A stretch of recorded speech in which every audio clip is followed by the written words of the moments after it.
পশ্চিম ইরানের দুর্গম পাহাড়ি অঞ্চলে বাস খাদে পড়ে প্রাণ গেল 10 সেনা সদস্যের। শনিবার 21 ডিসেম্বর রাজধানী তেহরান থেকে 450 কিলোমিটার দূরে লোরেস্তান প্রদেশের একটি উপত্যকায় এই দুর্ঘটনা ঘটে।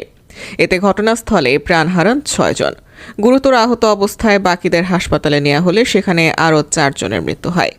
জানা যায়, প্রত্যন্ত অঞ্চল হওয়ায় দেরি করে অঞ্চলটিতে পৌঁছায় উদ্ধারকারী দলের সদস্যরা।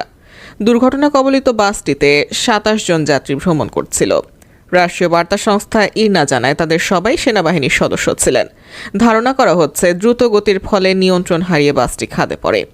প্রসঙ্গত, সড়কের বেহাল দশার কারণে প্রতি বছরই হাজার হাজার প্রাণহানির সম্মুখীন হয় ইরান।